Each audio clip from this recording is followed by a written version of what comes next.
Everyone is different, everyone belongs. Miss Mia's Discovery by Maria Gonzalez. Meet Miss Mia, a first-generation Filipino-American who just became an elementary school teacher.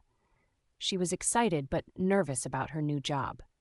I want to be fair to all my students, she thought. I'll treat everyone exactly the same. That's what good teachers do, right? But Miss Mia was about to learn something very important about what fairness really means. In her classroom, Miss Mia met her diverse group of students. Dom, who spoke Spanish at home; Amara, a girl who wore a hijab and was quiet but brilliant; Tyler, who often seemed tired and worried; Kayla, a creative girl who had dyslexia. Miss Mia smiled and said, "Welcome, students. We're all the same here." But something didn't feel quite right. That night, Miss Mia looked in the mirror and remembered her own childhood. Her mom had come from the Philippines but never taught her Tagalog. "Speak English," she said. "Fit in." She remembered feeling caught between two worlds, not Filipino enough for some, not American enough for others. Maybe my students feel this way too, she wondered. Miss Mia read about Bennett's scale of cultural understanding and realized she was stuck on step 3, minimization. Looking at the scale with its 6 steps, denial, defense, minimization, acceptance, adaptation, integration, she understood her mistake. She also learned that understanding differences went beyond just culture. It included family income, learning differences, and all the ways students might be unique. I thought saying "we're all the same" was good. She reflected. But maybe I was erasing my students' identities, just like mine was erased when I was young. She decided to climb higher on the scale. Moving toward acceptance, Ms. Mia started really seeing Dom. She learned that he wasn't slow with math problems. He was translating from English to Spanish in his head, then back to English. He was actually doing double the work. She began using word problems that included Spanish, like Dom tiene 10 manzanas y Emily le dio 7 más. ¿Cuántas manzanas tiene en total? Instead of just using English. The board now showed both English and Spanish. Dom has 10 apples, and Emily gave him 7 more apples. How many apples does he have together? Dom's bilingual brain is a superpower, not a problem, Miss Mia realized. Reaching adaptation, Miss Mia transformed her classroom.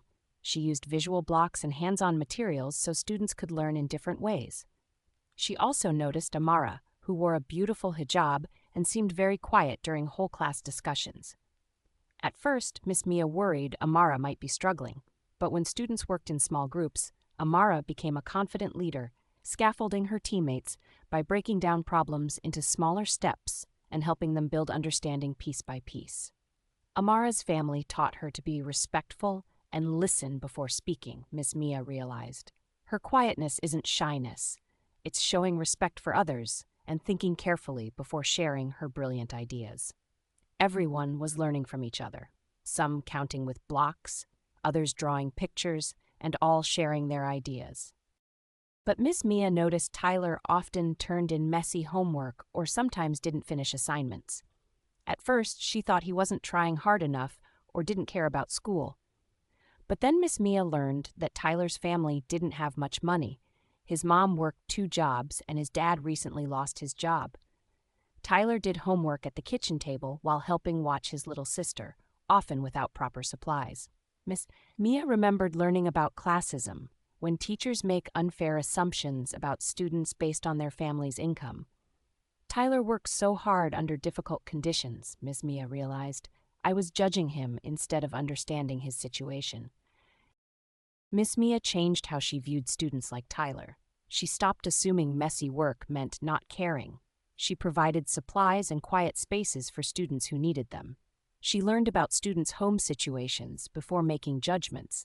She celebrated effort and progress, not just perfect work. Every child wants to succeed. I need to understand their challenges, not judge them, Miss Mia decided. Now Tyler felt supported and understood instead of criticized. Miss Mia also noticed Kayla, who was smart and creative but struggled when it was time to read. The letters seemed to jump around and get all mixed up for her because she had dyslexia. Kayla felt frustrated when other kids finished reading quickly, but the words just wouldn't make sense to her. Reading shouldn't be this hard, Kayla thought sadly. Miss Mia learned that Kayla's brain worked differently with letters, But that didn't mean she couldn't learn. She gave Kayla audiobooks to listen to stories, extra time to read, books with bigger letters, a quiet space to focus. Every brain learns differently, and that's perfectly okay. Miss Mia smiled. Now Kayla loved story time and felt proud of her reading progress. By the end of the year, Miss Mia had climbed all the way to integration on Bennett's scale. She could see each student as a whole person with unique strengths. Dom used his bilingual skills to help classmates. Tyler felt understood instead of judged for his circumstances. Amara shared her brilliant ideas with confidence. Kayla enjoyed stories through audiobooks and felt proud of her progress. I thought being fair meant treating everyone the same, Miss Mia reflected. But real fairness means giving each child what they need to succeed. Her classroom became a place where everyone could learn and grow, because everyone is different, and everyone belongs. The end. Thank you for listening. I hope you all enjoyed my little story. Just a bit of reflection. Creating the story helped me understand my own journey as a future educator. Like Ms. Mia, I used to think being fair meant treating all students exactly the same. But after taking this class, I've learned that real fairness means giving each child what they need to succeed. Bennett's scale showed me that I'm still growing in my own culture competence, moving from just accepting differences to actually adapting my teaching practices. Tyler's story resonated with me because it showed me how classism operates in school.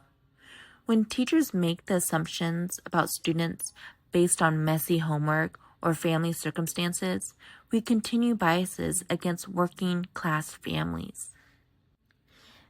Ms. Mia's Filipino American experience mirrors my own struggles with culture identity.